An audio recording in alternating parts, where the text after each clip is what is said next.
Welcome to the Tales with Teacher. I am Shomili Mukherjee, your host today. And today, we have our respected teacher, Wang Dips sir, on the show. Hello, Wang Dips sir. Hello. He is our teacher from the Deanery of Commerce, and today we'll be getting to know more about him. So, sir, your first question. Any memorable thing you want to share from your student life or teaching career? Okay. I do not have any one such memorable story, but I can remember many things from my student life, like the friends that I've met, the school environment, weather, the nature, and the bonding that I shared with my teachers. It is something which is going to be cherished forever, my life. Thank you, sir. Any personal insight you have from your school life or students' teaching career? Okay, for this one, I would like to share an insight from my teaching career. The personal moment of insight happened to me when the pass out batch of this year, 2025, showed gratitude to us and all the departmental faculty. It was something which I wasn't expecting. So it was something which really touched me on a personal level, and I could also reflect on what kinds of educator and impact that I have left in their memory or in their life. Thank you, sir. Any advice you want to give to the students? Okay, for this, my advice is going to be very simple. Study well, eat healthy, and participate in as many co-curricular activities as you can. Thank you, sir, for your valuable time and for showing interest in this Tales with Teachers. Thank you, Somili, for having me here. Thank you, sir. Hello everyone and welcome back to another episode of Tales with Teachers. I'm your host Pragya Thapa, and today we have a very special guest, Nihasur, an inspiring educator and a highly respected political science teacher. Thank you for being with us, sir, today.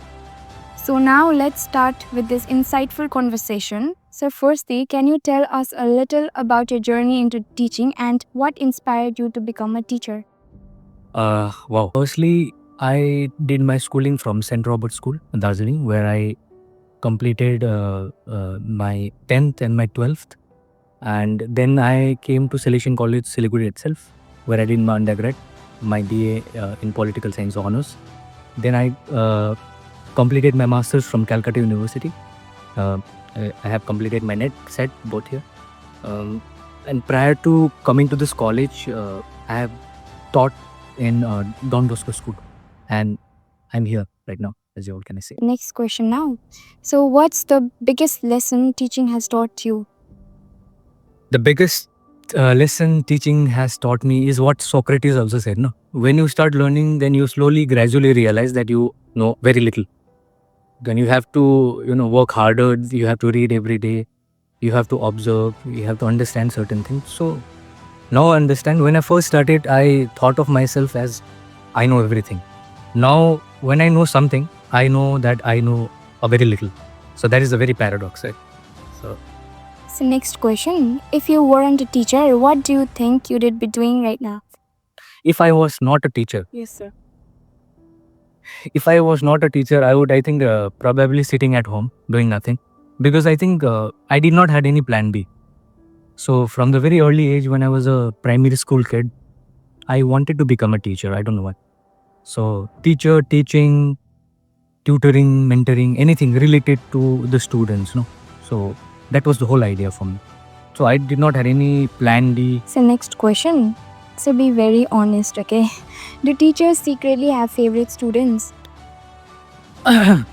Teacher's favorite student. See, I don't want to generalize about others' experience. I don't want to be presumptuous about others' experience. So I would talk about myself. See, not favorite students, but the ones who are interested in the class, the ones who are listening to you attentively. So you will get more, not attracted, but like you will get more interested in them, because attention is the best form of flattery. If you give someone attention, that is the best form of flattery. So if someone is very attentive to my class, if a particular student is attentive to the lecture that I'm giving, so I'll be like, he is like working hard, right? But in fairness, no. no favorite students and yeah, not for me. Thank you so much for sharing your experience, stories, and ideas with us. I'm very grateful and thank you for giving me this platform to share my ideas, and I hope this would be interesting for the students as well. Hello everyone. So welcome with Tales with Teachers. We have Armen here. So what inspired you to become a teacher as a political science teacher?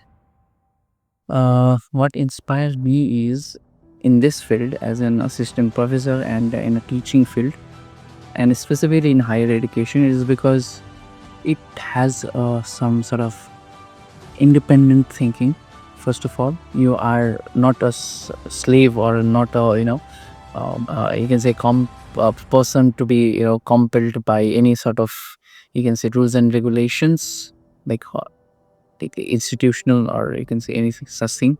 But when it comes to this profession, it is the profession which gives you the independence, at least in thinking. So the next question is, what is your favorite memory as a teacher? My favorite memory as a teacher, here I taught for the first time in this college itself. So my first day here, when I met the HOD, prior HOD of political science, so she thought that I was a student. She was mistaken, and she scolded me and just saying that you are a student, something like that. But she recognized that later that I am also appointed as a new teacher. So she somewhere mistaken myself with those other students. So the next question is, what is a piece of advice you received as a student and you would like to pass it on to others? Piece of advice, that is whatever you do, there's one thing that I do it and practice it in everything whatever I do. That is, whatever you do in any small aspects, you do it with the heart and soul. You do it with everything that you have. For example, you're learning music, you have to learn, even if you're getting 30 minutes to practice, you have to do it with heart and soul. Anything on any, like for studying or anything as such, you have to give heart and soul. Okay. So for the final question we have, what message would you like to give your students or people watching here? So yeah, if of this, my suggestions would be to my students is, go further.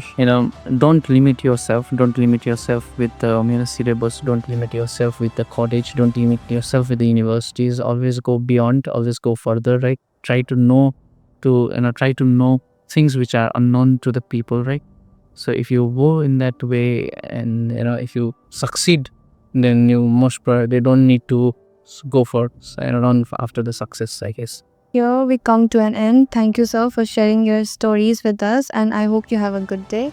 I'm your host, Priya Sen. Today we have a very special and a beloved teacher, Tess Toni ma'am. How did you start this profession? Well, I think from a very young age, I was quite into teaching. I would help my pets to teach and help my parents with studies. And I'm a very patient person, so I can see it's been a good profession for me. Every teacher has one unforgettable classroom memory. Will you share one which you had? Well, I've had a lot of memories here, with all the batches here. But one thing that I remember is, generally when I get a kid in my class, probably it's just 5 minutes, 10 minutes, we don't play a lot of games, but it must be one that years. Yeah, so one day we were playing this game where I would tell a color and they'd have to go and touch anything of that color, alright? Then I remember I told the color pink and I was wearing a big salwar that day. So they could not mention me, they wanted to leave a comment, get hold of me, I would say. So that I cannot let them do that. So I just gave my hand like this and, all of them connected. And it was quite a good memory from me because I remember the Bible verse there which says, I am the vine and you are the branches. And, that kind of that made me remember that I'm able to give God's love to the students that I'm teaching. So that still remains with me. And that makes the batches even more special to me when I have memories. Any personal insight you had from your teaching career? Well, I've realized that all the students are different. So, there are students who are not very bright in studies, but they are obviously good at something else. So, I like to look at students, I like to see them as a person and not like what they excel in. Any suggestion you would like to give to the students for the future generation? I ask the students to have fun in college, because it's something they forget. Because 3 or 4 years just passes by like that. So if you forget to have fun, you'll regret it later. So work hard, but when you work hard, you get the time for fun. Thank you, ma'am, for joining with it.